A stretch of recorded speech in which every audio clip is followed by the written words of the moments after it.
It's Friday. We're happy it's Friday, hopefully. And I'm joined by Jonathan McDowell. Sorry that we had to cancel the last one, but the show must go on, and we have a lot of stuff to talk about. So it's nice to see you, first of all. How's it going there in Boston? It's hot. I should probably turn the fan off because it's noisy. Let me do that. There we go. So then you Oh, won't have all that background noise. I don't want you to be dying in there. No, it's okay. It's been going for a while. So yeah, it's been warm. It's been busy. I teach a summer research program, so I've got these 11 undergrad students from around the country that we're preparing them to be astronomers, and so that's been fun for the past month. And I've got to grade their initial papers this weekend. So this weekend is going to be a work weekend for me. But otherwise, yeah, a lot of stuff happening in space. It's Yeah. tough even for me to keep up these days. Oh yeah, and we'll get to some of that in a moment, but I am excited to actually visit you in person again in August. That's right. I So spotted that on my calendar, going, "Oh, that's not in the infinite future anymore." So, yes, so we'll yes. have to plan an itinerary for you.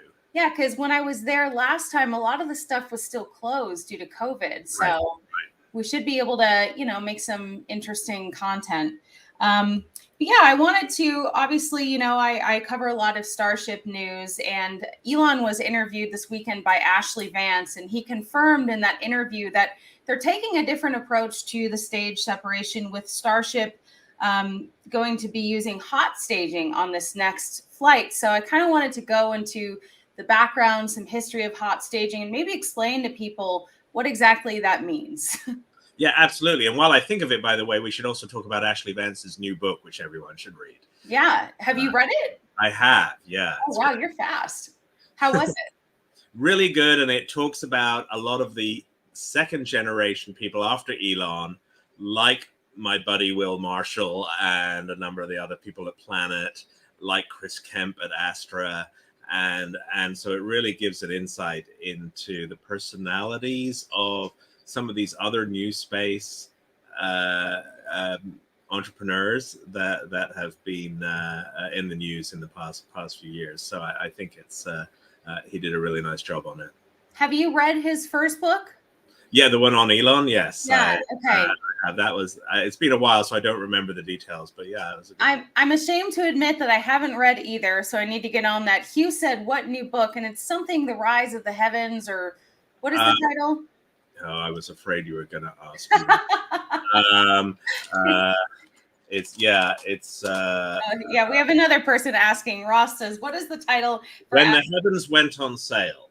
When the Heavens Went on Sale. I mean, that's a very creative title. Yeah, I like that title. Yeah, I like it. I like it. So yeah, it's nicely written, and the bits when it's talking about the people that I know about, it seems to be spot on. So Yeah.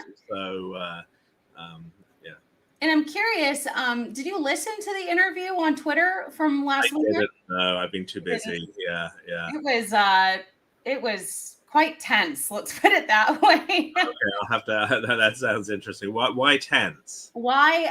Elon was at like a birthday party in Europe, and so he was, the service was kind of spotty, and Ashlee was like, "What's all that noise back there?" And he's like, "Dude, I'm trying to make time for this, and I'm with a friend." And then he kind of went off topic with his questions.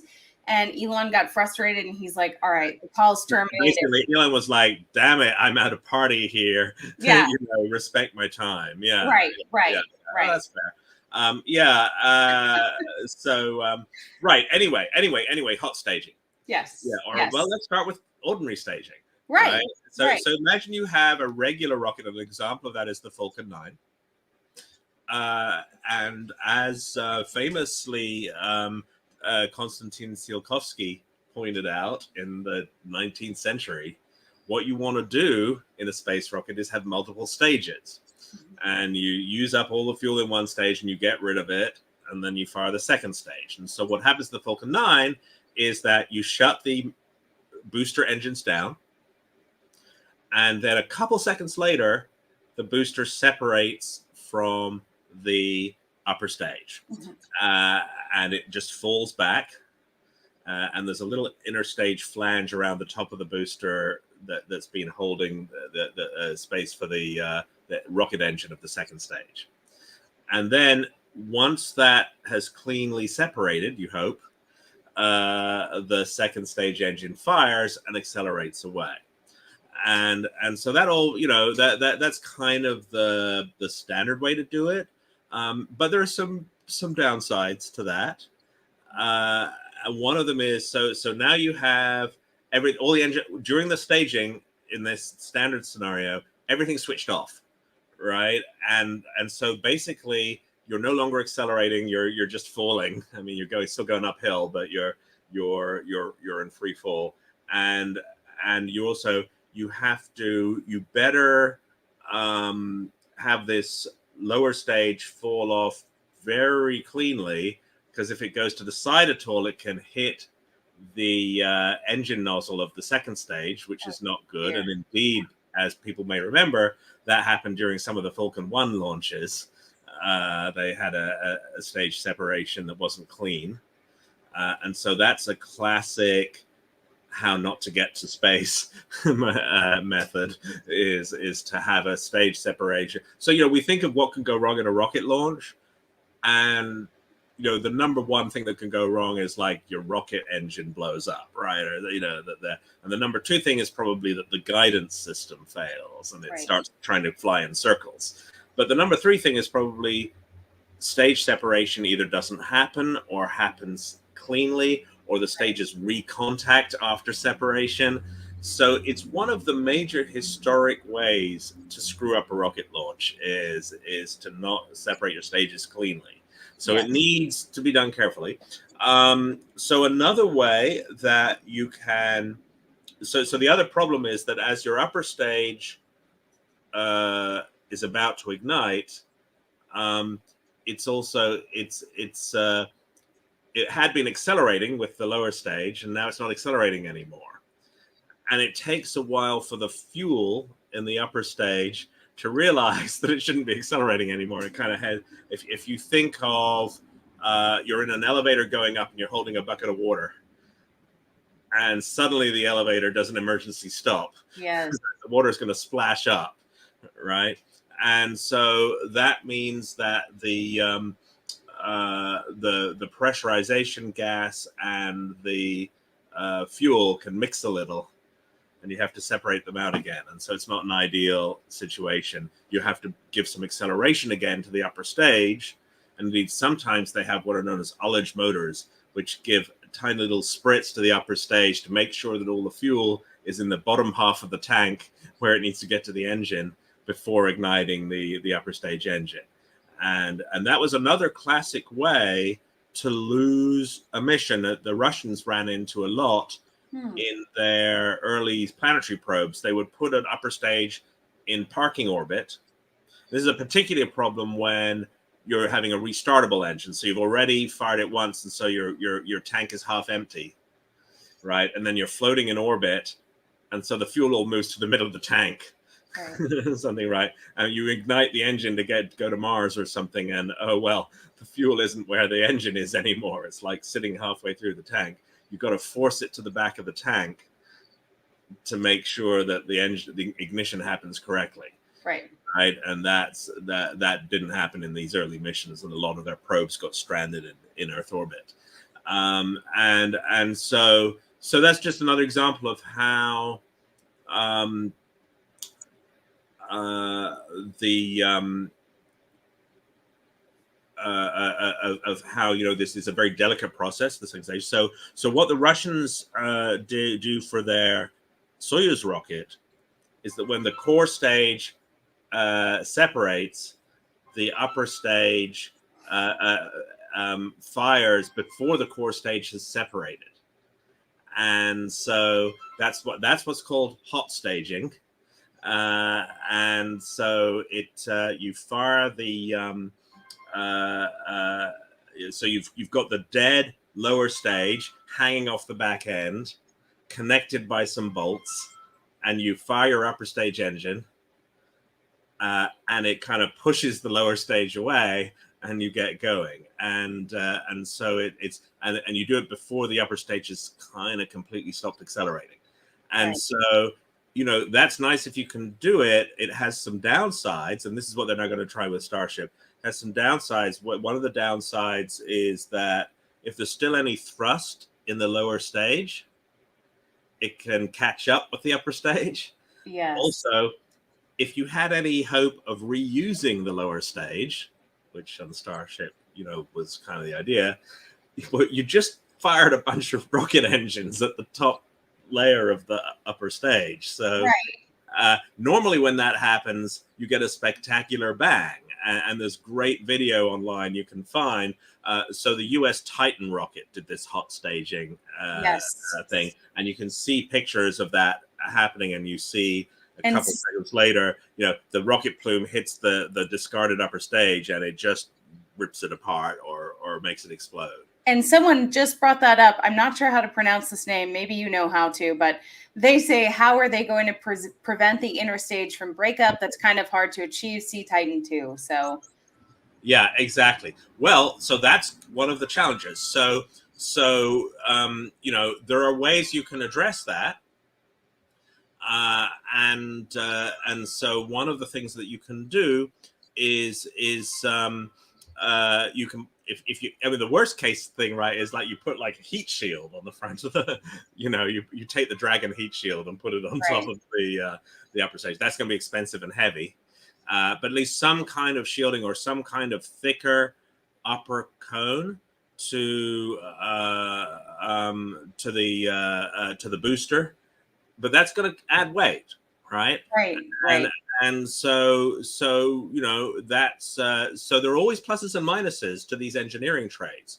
So then the third method of separation, which we haven't talked about, is Starship's original plan, which was this let's like flip it right, to do this weird sort of backflip turn to use the centrifugal force essentially to separate the stages.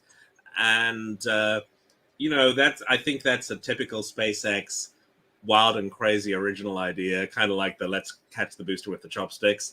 The thing about these ideas is some of them turn out to be fantastic, and some of them at a certain point in the design stage get to, oh yeah, we said we were going to do that, but actually maybe not.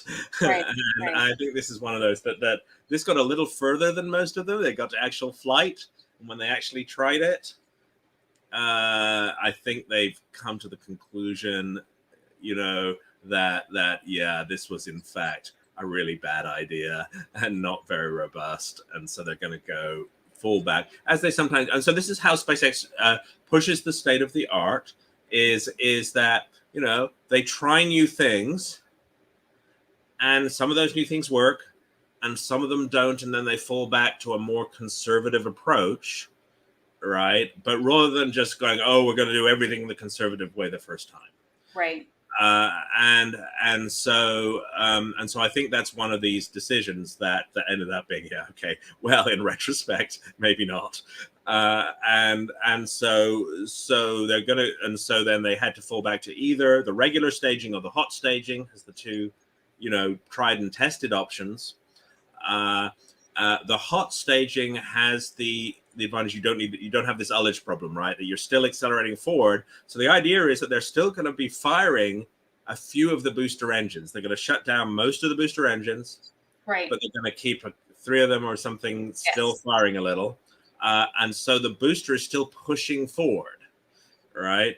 And so as long and so that's good because it reduces. It's good because it means that all the fuel in the upper stage is like trying to get out the bottom of the upper stage, which is where you want it. And so then when it should be reliably ignite, and when it ignites, as long as it gets to full thrust quickly, then the thrust of the upper stage will be more than the thrust of the booster, and it will accelerate relative to the booster and move nicely and cleanly away. Having said that, if it's a little slow ramping up the thrust, you might worry that the booster, you would separate, but then the booster would catch up to it and like, bump it with its nose, right? Like an overly affectionate dog or something, and that would be bad. So there are downsides to the hot staging. So there's the survival of the booster, there's the potential for recontact, but it does mean that you have a kind of more stable situation when you're separating, and so it's probably on balance a good way to go. Well, and one of the things that Elon mentioned is that there should be a roughly 10% improvement in payload to orbit.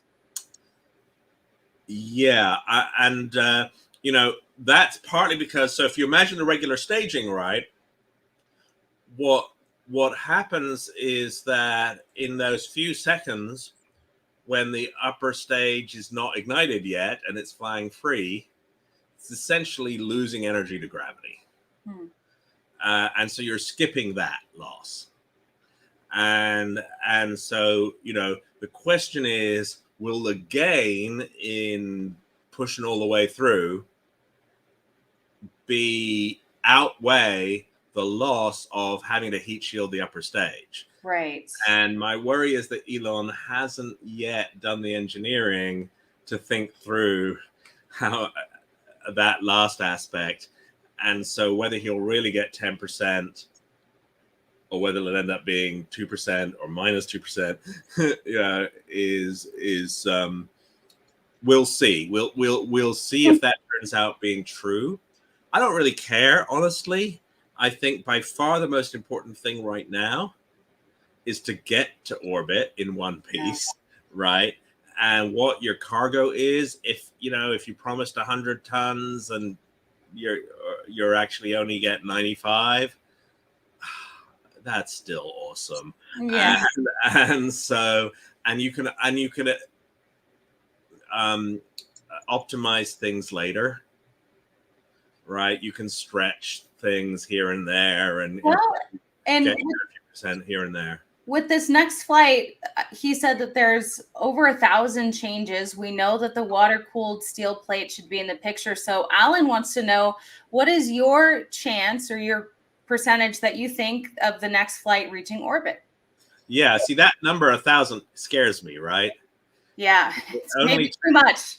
It only takes one done wrong, right, to hose you. So I would say that my hope for this next flight is that they will have a more successful first stage flight with less damage to the Raptors, fewer shutdowns, minimal damage to the pad, and that they will have a successful booster shutdown and a successful hot staging.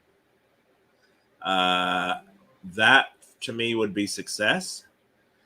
And getting all the way to orbit, I mean, I'm a little, let me put it this way. Do I think they'll actually do the successful hot staging? I would give that 50-50, right? I mean, it's a rapid new design. Yeah. A big change to the design. And so even allowing for the fact that they're an awesome team, that's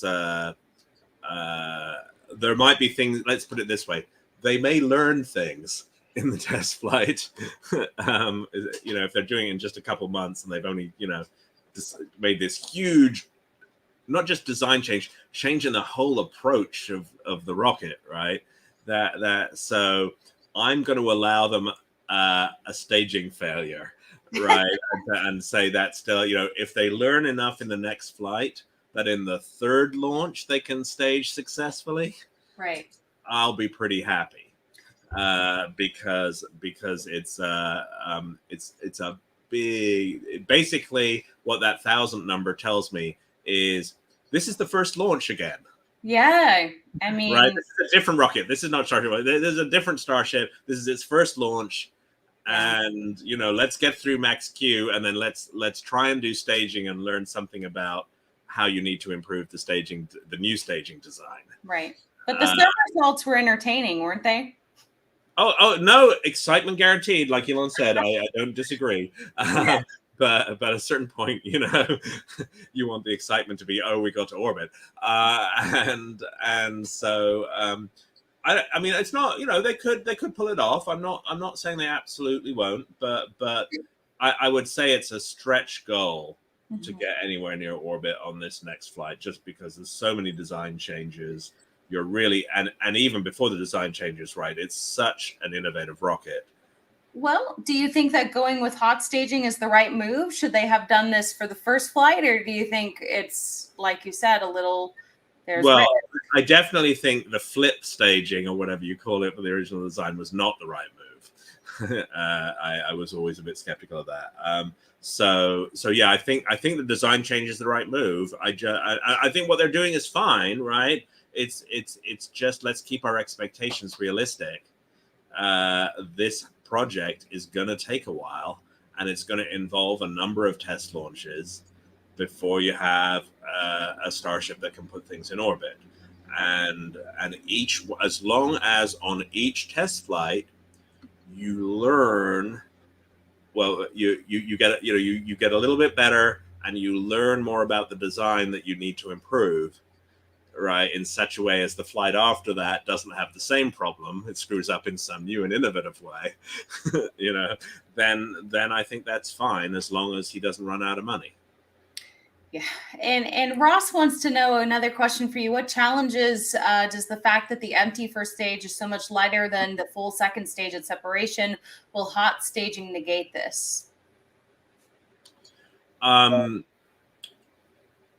Well, the thing is, I mean, you mean in terms of, yeah, the fact that it's an empty booster means it accelerates very easily, and so that is the source of, if there's still any thrust in the lower stage, it doesn't take a lot of thrust to push this forward really fast and re-hit the second stage, and so, but that's why you're only firing a couple of the engines, or three of the engines, right, at 50% thrust. You tune that, presumably, to make sure that the thrust you're getting out of the booster is much less than the thrust you're getting out of the upper stage, and the acceleration in particular is much less. So as long as the ratio of those accelerations is okay, it shouldn't be a problem. But you got to do that math right. Yeah. Well, and Ross says Ship 25 will be the first Starship to attempt to get all the way to orbit. Ship 24 never had its chance. You probably would know the answer to this. Jim wants to know, how did they do the staging on the Saturn V? Shut down and stage, or hot stage? They did well. They actually had an interstage that separated. So on the first stage separated, uh, and then and there was an interstage ring around the engines of the second stage. So the bit that was sheltering the engines was actually attached to the second stage. Okay. And then they ignited the second stage engines, and just as they did that, that ring was jettisoned. And that was the thing that got toasted by the second stage engines. And there's some nice footage of that. And then for the third stage, there's this conical adapter joining the second stage to the third stage, which had a smaller diameter. And there, I think it was hot staging, if I Okay. remember correctly. I think that one was hot staged, because I remember seeing either hot staged or very quick ignition after separation, because there's pictures of the igniting third stage engine as seen from the second stage. So yeah, I'd have to check that one. I'm not sure, but my bet, knowing the Von Braun team, is it wasn't actually hot staging, but it was very close to it. Okay. Well, before we move on to Ariane 5, is there any other things you want to mention about Starship? I know that, the next launch could be in 6 weeks. We'll see, but Yeah, I mean, the FAA still have to weigh in on this, right? yeah. And we know how that goes. So even if Elon were ready to go in 6 weeks, which I seriously doubt, Okay. I mean, with this redesign, that seems crazy to me. Well, yeah. But even then, it's going to take a while for the FAA to sign off. So I would be my my optimistic bet would be late September, early October. That would be what my gut feel. Perfect. It doesn't conflict with my trip to Boston. That's what I want. Oh yeah. Oh no. Now that you mention that, yes, the bet has to be that it's on your trip to Boston, because that would be the most annoying time for it. That would be rough, but I wouldn't cancel the trip. Okay, yeah, we could watch it together on the web. You know. Yes. Do a joint commentary.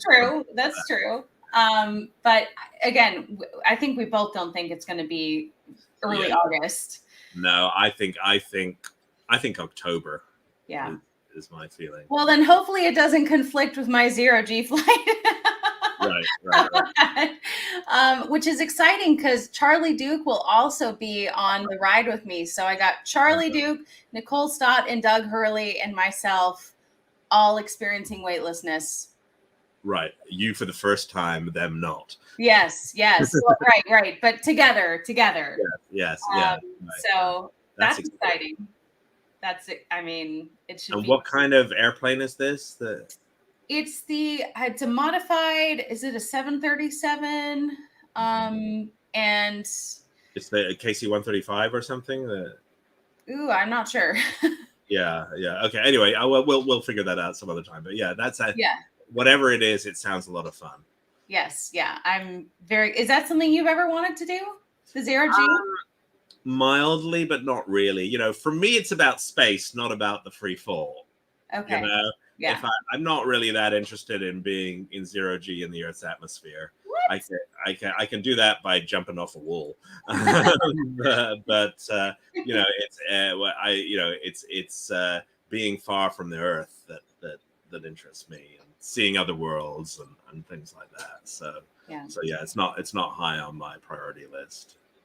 Well, we do have some questions and super chats coming in, but I do want to get through kind of the more current news events. So let's talk about Ariane 5.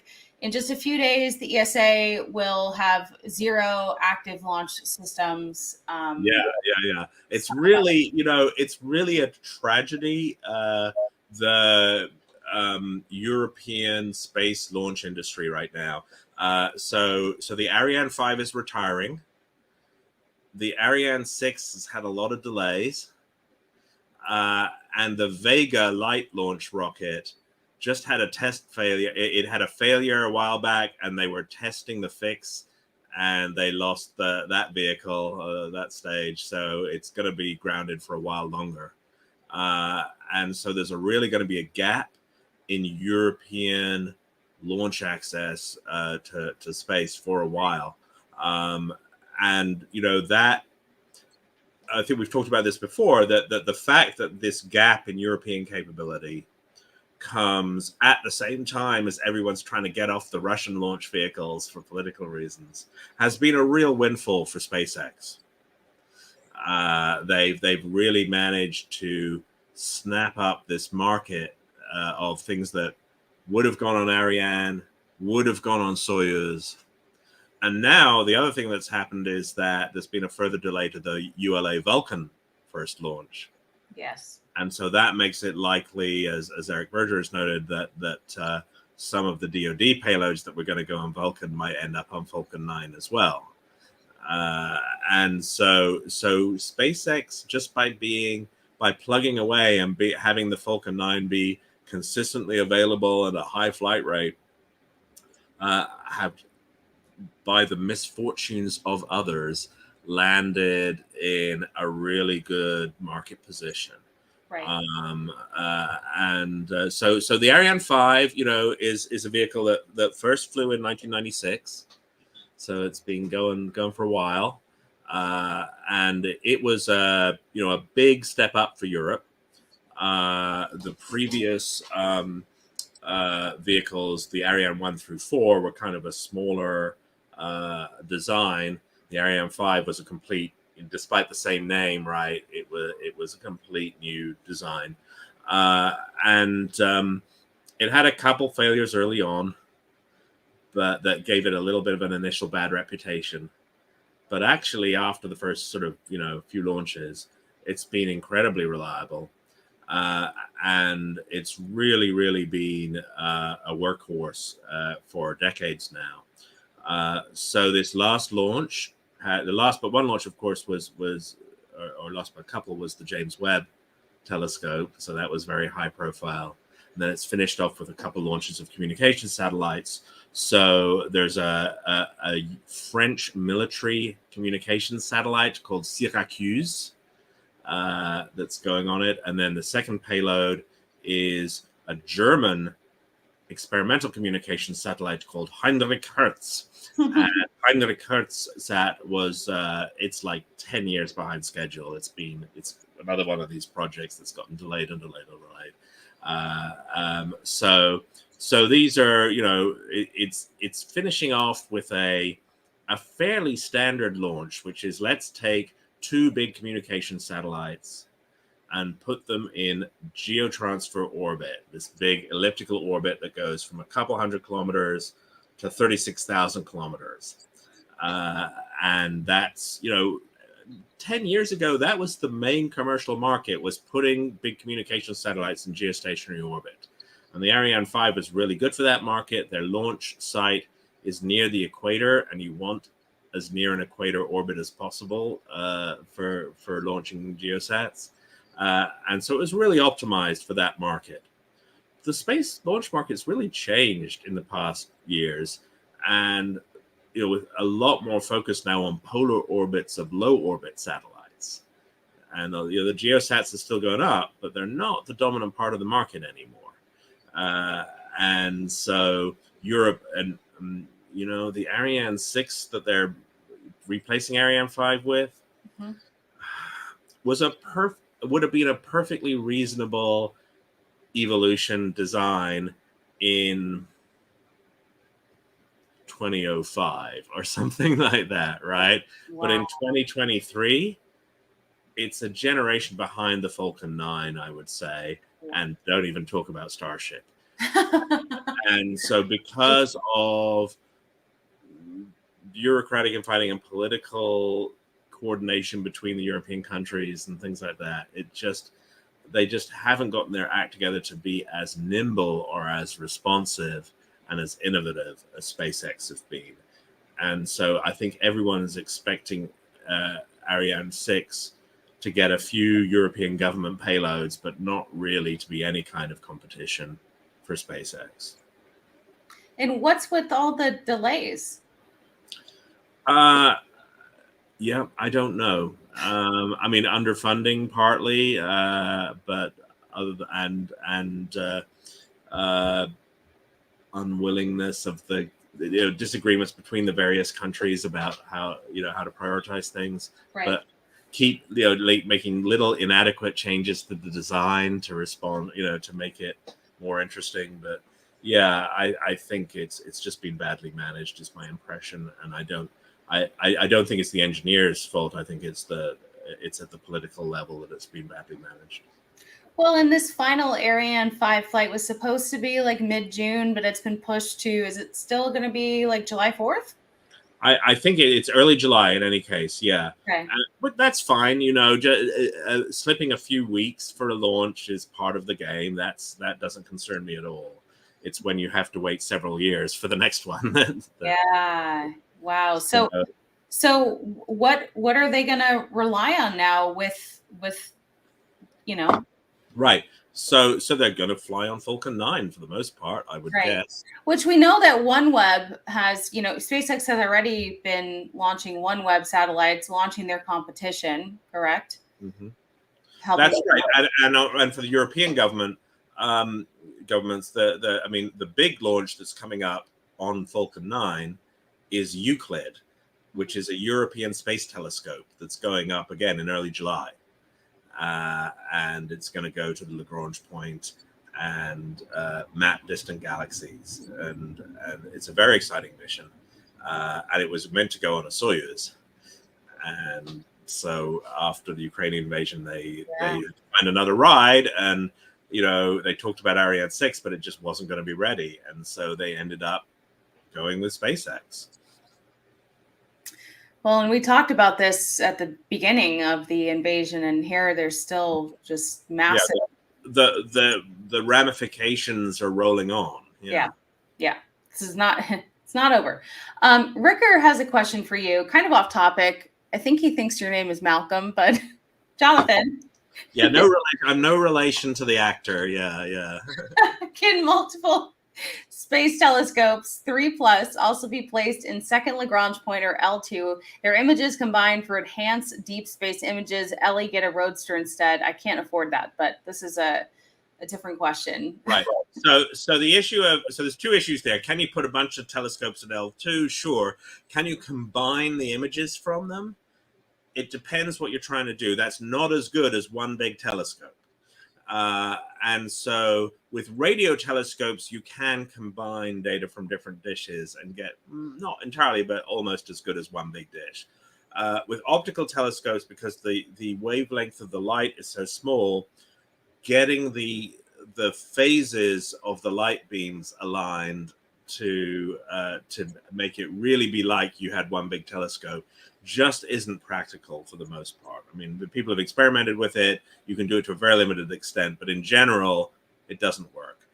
And so that was one of the problems with space astronomy, that we can't take advantage of the small sats in quite the same way, because the physics of doing optical astronomy really requires you to have big, heavy pieces of glass as big as you possibly can.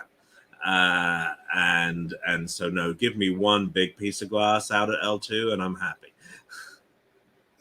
Well, and here's another question kind of related to that. Will that new telescope that you just mentioned interfere with the James Webb Space Telescope, since it will be at the same Lagrange point? Yeah. Well, when we say at the Lagrange point, you got to understand, in fact, what happens is we put these spacecraft in what's called a halo orbit, or sometimes a Lissajous orbit, are two different kinds of orbit, around the Lagrange point. So they don't actually sit at the exact Lagrange point. There's a whole region of space where the gravity gradient is very low. That is sort of the Lagrange point, just like I say, I live in Boston when really I live in Somerville across the river, right? It's like greater, but this is greater L2. Correct. Right. And greater L2 is about 800,000 kilometers across. It's bigger than the orbit of the moon around the Earth. So there's a lot of space out at L2. So we could have thousands of telescopes at L2 without them physically risking hitting each other. Gotcha. You do have to be a little careful of, they're all basically in roughly the same direction from Earth. So when you're talking to them, you want to make sure their radio signals don't interfere with each other, right? When you're trying to download the data. And so, but that's just a matter of frequency coordination on the radios. We know how to do that. So yeah, no, there's no crowding problem at L2. There's loads of space for everyone to play there. There's a lot of space in space. Is, yeah. Well, this is a question I know I've asked you in the past, but there's still questions about it. John wants to know, would SpaceX consider putting telescopes on the back of the Starlink satellites to satisfy the amateur astronomers? Again, this runs into the same problem I just said, right? It's not enough to have a lot of little telescopes. That's not the same as one big one, right? And so that doesn't solve our problem. And it's still, the cost of a space telescope is largely in the instrumentation, which is very specialized. It's not off the shelf. And in the optics, which is again specialized. And so it's not the launch costs that are the problem. It's the building the spacecraft and operating it, the payload. And so unfortunately, that doesn't really solve our problem. Have you heard a lot of people ask? I mean, that's a very common question that I get all the time. Yeah. And of course, the problem is that they have the same problem that Hubble has. Hubble's seeing Starlinks go past in its data, right? So just putting the telescopes in space doesn't actually solve the problem completely. Right. Well, we should talk about another current event, Virgin Galactic launching its first commercial space flight, and just sort of this rise of commercial space tourism, really. So what do you think of that? Yeah, well, it's good news for Virgin Galactic for sure. They flew 6 people up to 85 kilometers, which by my 2018 paper counts as space. And so, and this was, a commercial paying mission from the Aeronautica Militare, the Italian Air Force. And so the Italian Air Force flew 2 Italian Air Force officers and 1 civilian researcher from the CNR, the National Research Council of Italy. And they went up with 3 Virgin Galactic employees and had a few minutes doing very quick experiments in free fall. And really, for the Italian Air Force, this is sort of just, it's like the fancier version of the flight that you're going to do. It's a training flight, right, to prepare them for orbital flight in the future. And that seems like a reasonable business component, for Virgin Galactic to do. Going, okay, if you're starting up your astronaut program and you're going to be flying people in orbit, but you're not going to get there for a while, give them some experience on a suborbital flight. And that they've experienced, the real, the various rigors of spaceflight at some level, and so maybe there will be other flights like this in the future as well that are a little different from like the pure tourist rides. Yeah, well, what do you think about, and I hadn't heard about this, but Saturn claims that Virgin Galactic says that by the time they have their new engines operational, there will be weekly orbital missions with the astronauts and corporations? I'm not sure what that term means. Yeah, I've never heard that term either, but orbital or suborbital? Probably suborbital, right? Virgin doesn't have an orbital. Very important distinction there. Yeah. So yeah, I mean, I'm going to rephrase that question as, what do you think the flight rate's really going to be once they get going, right? Can they really fly Spaceship 2, Spaceship 3 vehicles? Turn them around, have enough of them to turn them around on a weekly basis, or is it going to be a once every few months, thing? And that makes a huge difference to how profitable they can be. Right. And so, we've seen that when Blue Origin were flying New Shepard before they had their little glitch, that they were, going every couple months, something like that. And so I would say a year from now, it wouldn't be surprising if Virgin were managing 1 or 2 month cadence for their flights.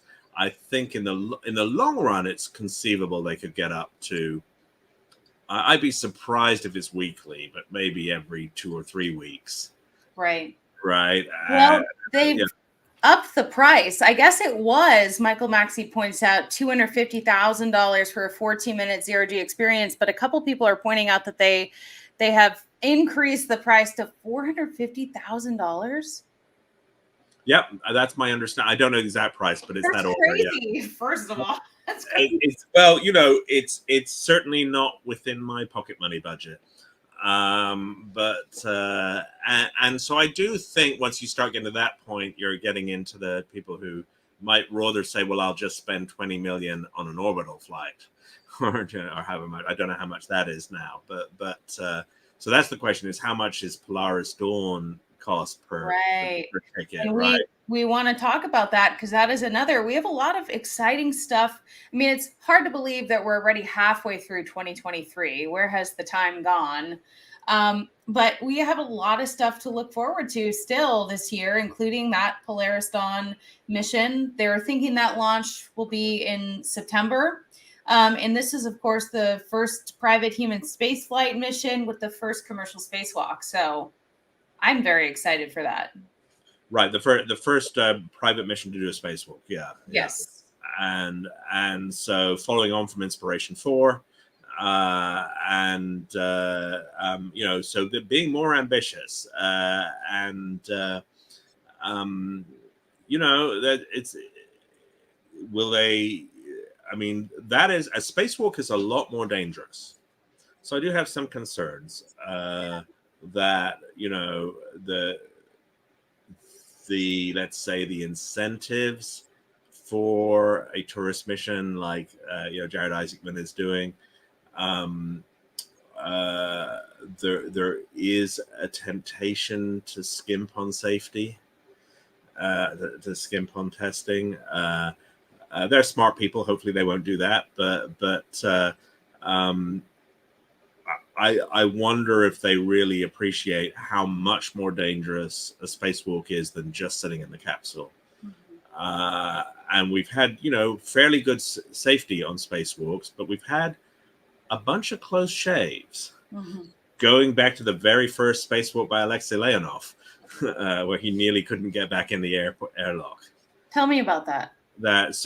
When his spacesuit kind of ballooned because of the pressure difference between inside and outside, and so he was like, put on basically some size, and there was this little fabric airlock that he had to squeeze back into and then repressurize, and that he took like 20 minutes struggling trying to get back inside. Oh my gosh. And it sounds terrifying.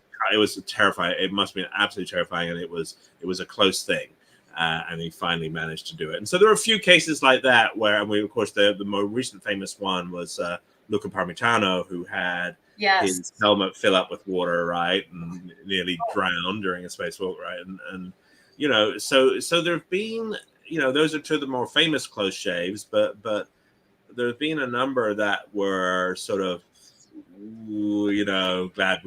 glad that didn't bite us any more than it did, and so you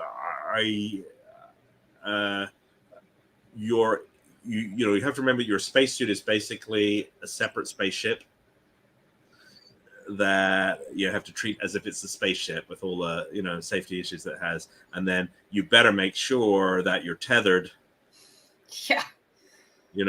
Don't be like George Clooney if you saw Gravity. I was going to say, some of these depictions of it, it's like, no way.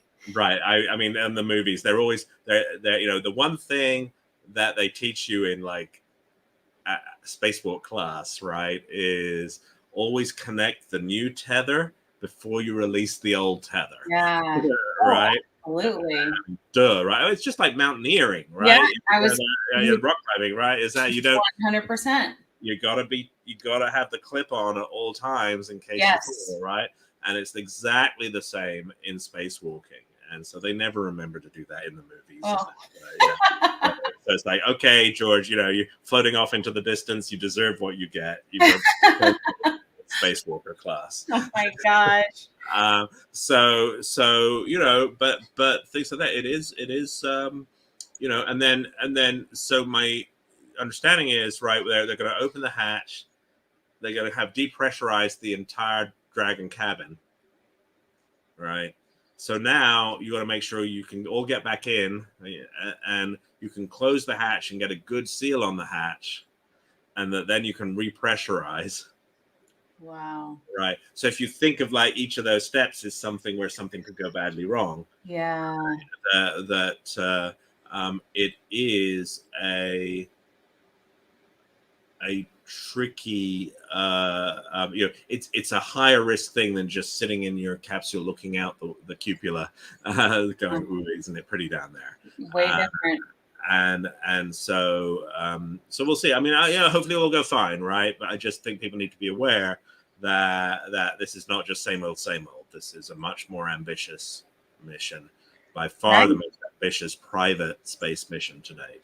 Well, exploring space is hard, and so is exploring underneath the sea, right? Were you following that story pretty closely? Not that closely, but yeah, I did hear about it. Obviously, that one of the people who was lost, Hamish Harding, had flown Origin, right? Through Origin, yeah. That's so sad. That's so So sad. yeah, you learn it well, but again, it was clear to a lot of people, I think, from just listening to what I heard, that Right. this was not a well thought through. But did they know? Did all the passengers really know? No, no, probably not, but Right. but they should have done, I guess. I think they didn't do their due diligence, and Right. so yeah, the fact that this guy goes around going, regulations, it's like you're saying, like, I'm gonna kill someone. Well, yeah, Right. Right. and so this shows that actually a certain amount of regulation. So we have a question, right, in this that applies to private spaceflight as well, which is, so if somebody gets in trouble through being an idiot, how much resources does the society spend in trying to rescue them? And so there was all of this big rescue, search operation, right? There's like massive resources put into play, and the people involved putting themselves at some degree of risk, right?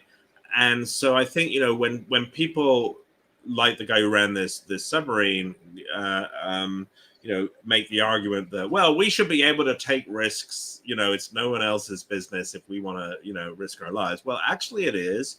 Right. If you're going to assume that the hospitals are going to put you back together, and the search rescue parties are going to risk their lives trying to get to you. And so unless we as a society decide that we're not going to do that anymore, and that we're going to just draw a line between people who signed these forms and the people who didn't, and the people who didn't, if they get into trouble, then we're just going to let them, But I couldn't see us really doing, right? Do you think right, that? Exactly. I think we're a long way from that in our how we feel as a society. Right. But what that means is that you don't get to take random risks, that are going to then put an onus on the society to go out of their way to mop up after you. Even if you're, like, if you want to jump off a building because you think you can fly, some poor schmuck's going to have to clean up the mess, the smear at the bottom, right? And so that's why you shouldn't be allowed to do it, right? Because it's not fair on the person who's got to clean it up, right? And so maybe there's some libertarian society somewhere that's going to evolve that's going to allow such things and do it, but and maybe you post a bond, that pays for the cleanup, right? But I mean, there are ways around it. But as you do right now, no, you've got to have to prevent strain on the resources of the rescue services, on the resources of hospitals, etc. You've got to have some basic regulations and not let people take crazy risks. Right. That's what it comes down to. John says maybe they need to buy risk insurance to pay for these rare events. Well, are we talking also about space flight stuff? I mean, I know we're a little bit talking about this submarine. And so the question is, what is the risk that you're exposing other people to, right? And so, you might end up in a spear over the New Mexico desert, right? But is there a chance that the wreckage from your spacecraft is going to crash into my house? Right. And if that's the case, that's not just a matter of posting doing insurance, right? That's you really want to prevent danger to anybody else, right?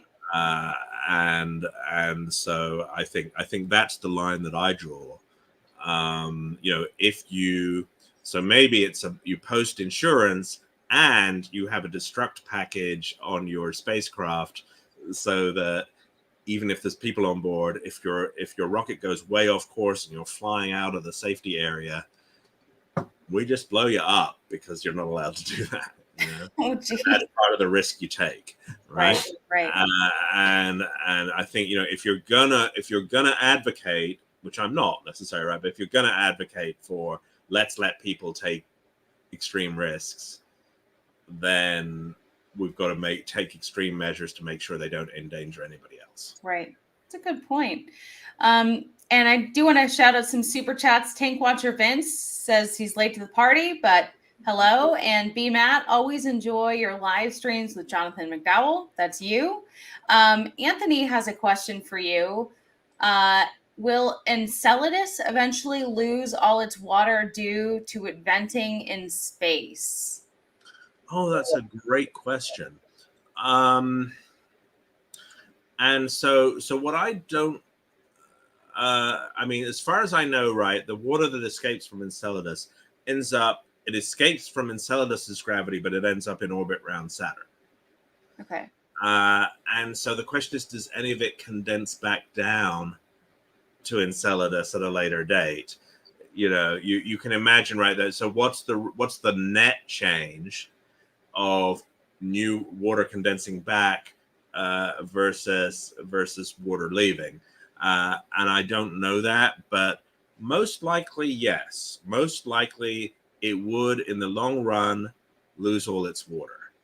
Well, it's made of water, so I mean, it would just evaporate entirely, I guess, or that part of it would. So it was also not clear, like, what's the reservoir that's using? Maybe what happens is, I think, I'm not an expert on this, but my sense is that the source of this is heating due to gravitational tugs from Saturn and other moons, right, causing heating of the interior of Enceladus. Basically, pushing and pulling due to gravity is kind of putting heat into the water, into the ice, and that's what's causing the ice to come out. And so maybe that's only significant in a certain range of heights below the ice. Maybe there's only a certain range of heights below the ice that things can leak out. So the core might be liquid, but not able to get out.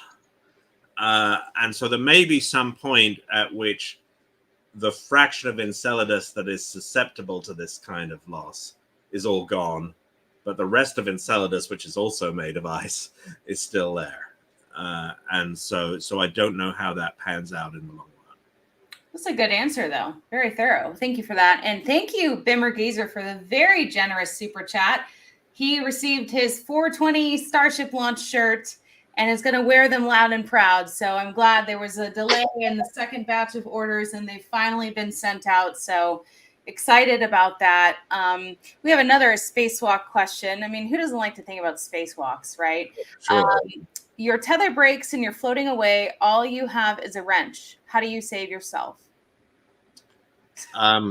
Well, you got to do some math because you want to throw the wrench in a particular direction so that it gives you a velocity. The conservation of momentum gives you velocity in the opposite direction, right?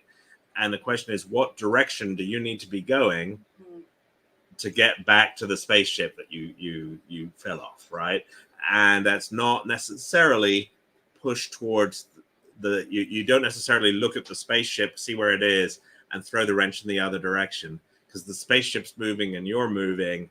And so what you want to do is be on a converging trajectory. And so you have to do some vector math with the spaceship's velocity and your velocity to see where you need to point to. And then it's, can you throw the wrench fast enough? And so momentum is mass times velocity. The wrench has a low mass compared to you, but let's say you're drifting very slowly, right? And so how many wrenches do you think you weigh, Ellie? I don't know. But how much does a wrench weigh? I have no idea. I guess how big a wrench it is. Yeah, I need to know that. It's got to be like 100, right? It's got to be like it's more than 10 wrenches. Yeah. Right. Yeah. So let's say it's 100 wrenches, right? And so if you're floating away from the space station at 1 mile an hour, and you want to kill that momentum, you got to throw the wrench away from you at 100 miles an hour, right, to have the momentum to kill your velocity. So you might not be able to throw it fast enough to save yourself, right? Well, what about this other idea of venting air from the suit? Is that? Yeah, that helps. That again. So you've got two things you're balancing here. So again, the air is going to come out quite fast. Yeah. It's going to give you, but it doesn't have much mass, so it doesn't give you much momentum. Right. Right. And now you have to worry about the time it's going to take you to get back to the spacecraft before your air runs out. Right. So the venting the air again, that might help if it's like you're only 10 seconds out and you're just like, two LE lengths away from the spacecraft. But if you're like, the spacecraft's like way over there somewhere, you went and you go, okay, I can just about see it. Venting the air isn't going to get you back. So just make sure that you're tethered in the first place. Yeah, or that you have a safer backpack. And so they have these things called SAFER, Simplified Aid for EVA Rescue, because everything in NASA is an abbreviation. and the SAFER at the bottom of your air pack has nitrogen gas tanks in it. Wow. And little cold gas rocket engines. And so what you do is you spritz the nitrogen, and this is just what you're saying about letting your air out, but it's more designed and more efficient. And so that can get you back with your little safer backpack. But again, only if the momentum budget of the safer is enough to cancel whatever momentum that you've given yourself by stupidly jumping off the spaceship. Well, and Michael says, remember, no one does an EVA alone. Well, that's currently true. Doesn't mean it'll always be true. Okay. And doesn't rule out the possibility that or what can happen. I mean, it's true, but it's not uncommon, for example, for one of the people to go back to the airlock and be waiting at the airlock while the other one's like way on the other end of the space station. And so it's not clear that person number 2 can get to you in time to help you just because they're outside. They may be outside, but at a very different location. Back to the submarine. Someone wants to know. David says, are the pressures involved in spaceflight significantly less than a submarine on a deep dive? Yeah. So what I heard was that the submarine was at pressures of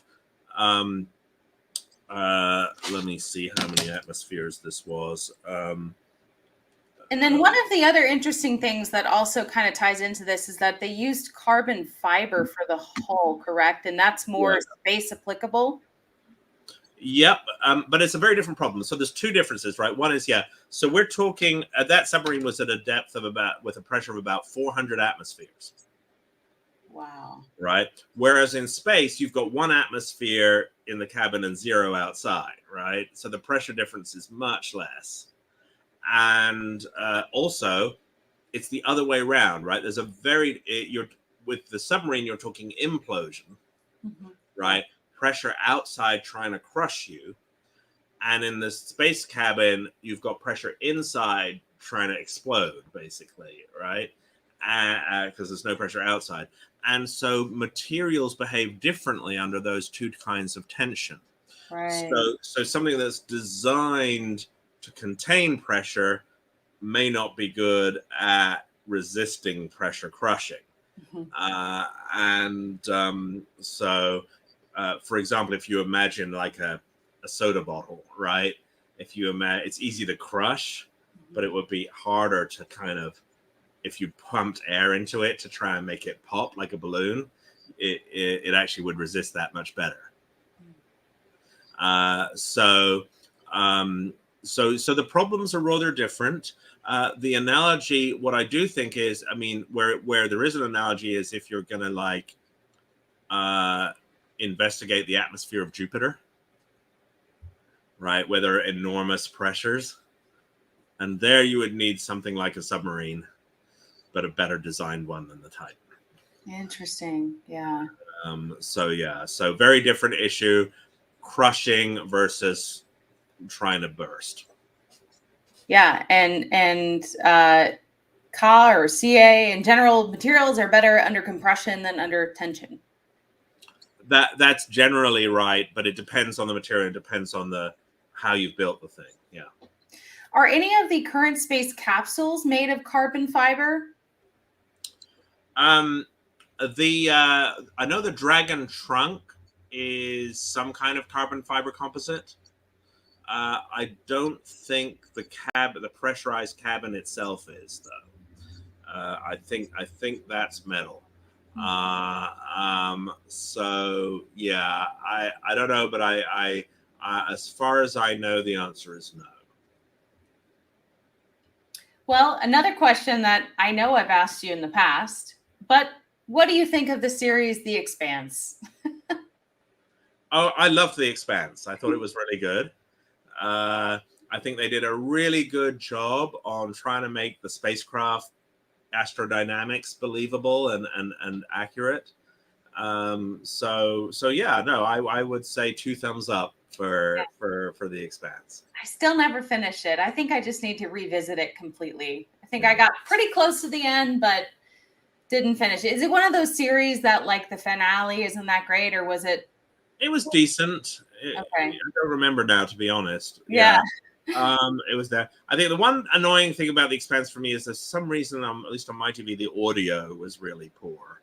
I saw that. Yeah, I noticed that too. It was weird. Yeah, and so it was like maybe it was meant to be realistic, but it's annoying when you can't actually make out what the characters are saying. Yeah. With too much background noise and things like that. So I think, it wasn't perfect by any means, but in general, it's a decent, from the science nitpicker point of view, it was actually pretty good. Right.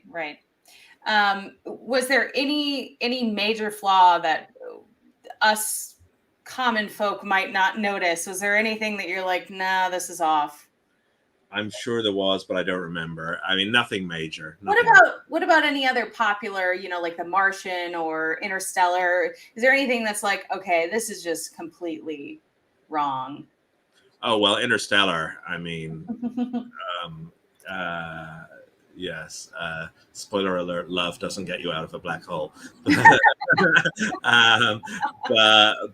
yeah, I wasn't a huge fan of Interstellar. The Martian was okay. There were some details, but basically, it had the right flavor. Yeah, I don't know. I mean, you have to distinguish between shows like The Martian and like The Expanse that are trying to be near future realistic versus, say, shows like, I don't know, Star Trek: Strange New Worlds, which are explicit, just trying to be space opera and not trying to, really be everything just right. And because that's, if anyone hasn't been watching Star Trek: Strange New Worlds, I got to recommend it. It's the best Star Trek in a long time. Oh wow, I have not been watching that, so maybe I shall. Yeah, I recommend it. And I'm looking forward. There's rumors of a Babylon 5 reboot, so that could be good. And that's a show that I really liked. Yeah, what was the show because I know that you basically live in a library. You have like hundreds of thousands of books, and you had also a ton of this one show, and I'm trying to remember which one it was. Doctor Who. Is it Doctor Who? It might be Doctor Who. That's been running for 60 years now. That sounds right. Yeah, that's another great show that is completely wrong when it comes to the science, but still really good fun. Okay. Yeah. Trying to think if I've even seen that. Oh my gosh, I don't think I have. Yeah, we can talk. I can point you to, I think the 2005 reboot version is the one to start with, not the 1963 episodes, which were in black and white and really cheaply done. Yeah. Well, John, thank you for the super chat. John wants to know, if you take a shotgun on Earth and you shot it in space, would it fire Stargate SG-1? Would it I don't fire? even know what that means, so you're gonna have to take that one away. Well, let's ignore the Stargate SG-1. Maybe that's part of his name or something. As I don't see how. I've just been rewatching Stargate SG-1. It's another good fun show, but I don't know what that has to do with the shotguns. However, yes, it would fire, and then the bullets would just fly on orbital trajectories.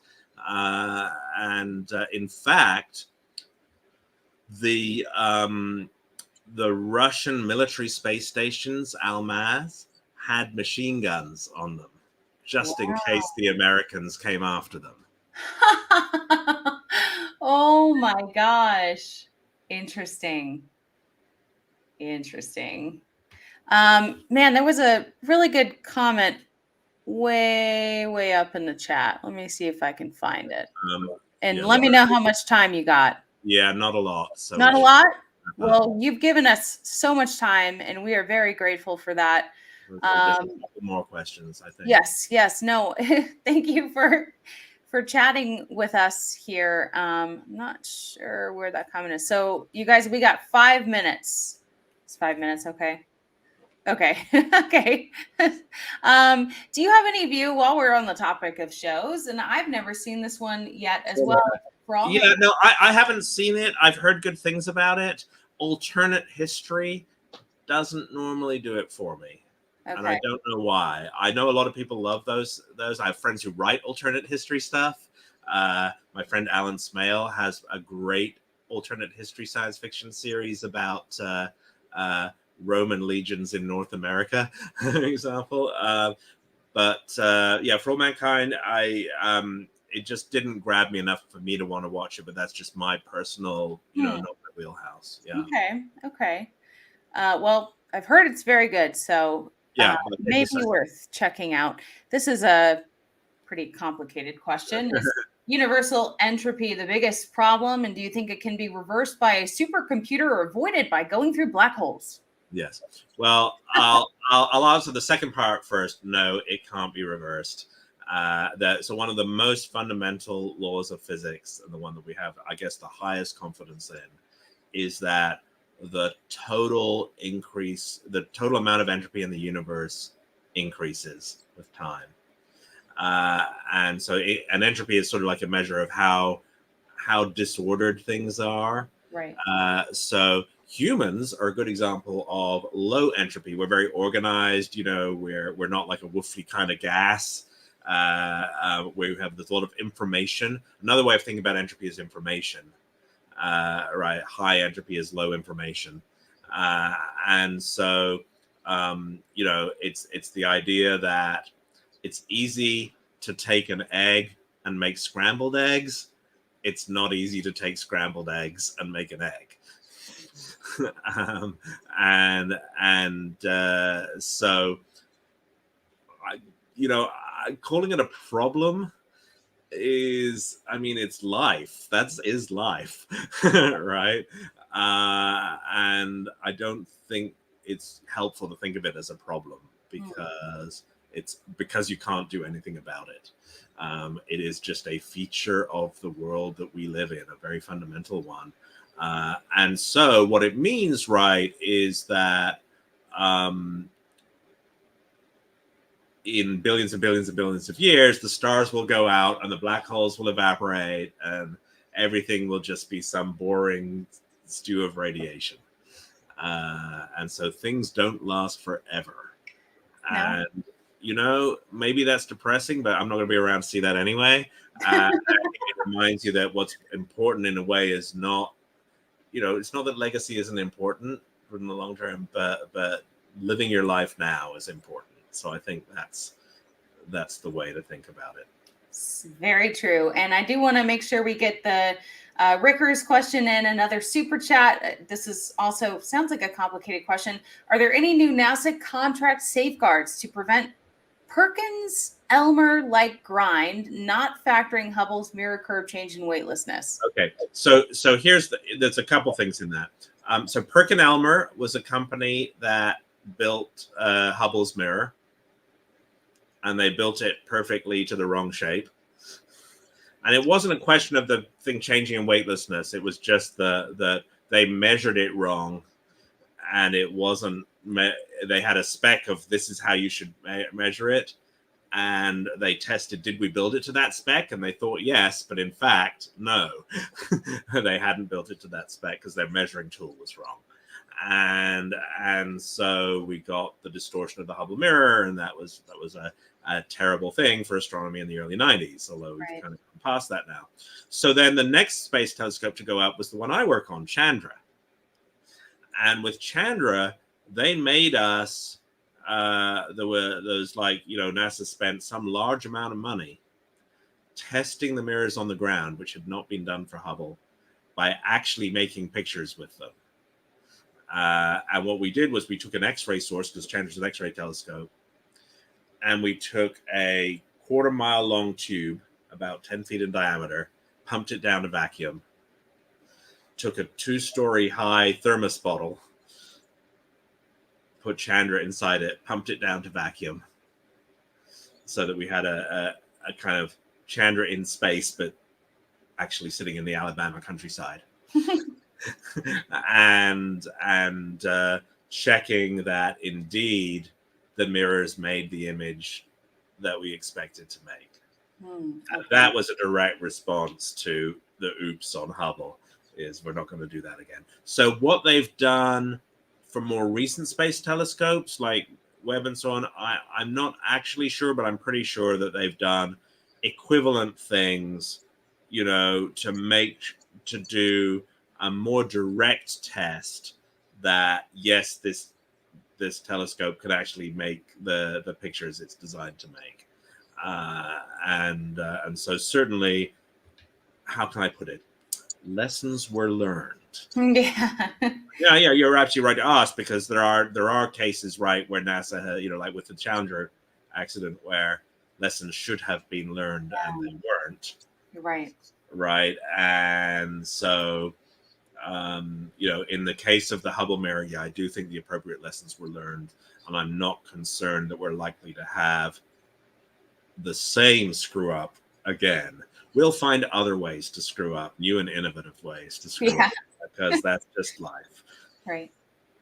Great. Well, I think that that's about our 5 minutes. So thank you for giving us your time on this Friday, and hopefully you have a great holiday weekend. We might see a launch on 4th of July. I'm going to be grading student papers this weekend. That's not a great holiday weekend. No, it really isn't. But, you know, it's part of the game. So, yes. We wanted the students to have a nice weekend where they didn't have to work on their papers anymore. Yes. So the cost is that I have. They'll enjoy it. So that's what I'm off to do now. But lovely to talk with you. Yes. Well, thanks everybody for listening to my rants. And, go, you know, if you're not already subscribe to Ellie and get her merch. Thank you. I appreciate that. And I can't wait to, you know, see you in a month? So looking forward to it. Yeah, we'll talk before then, but yeah. Awesome. Well, thank you guys so much, and hopefully you have a great rest of your Friday.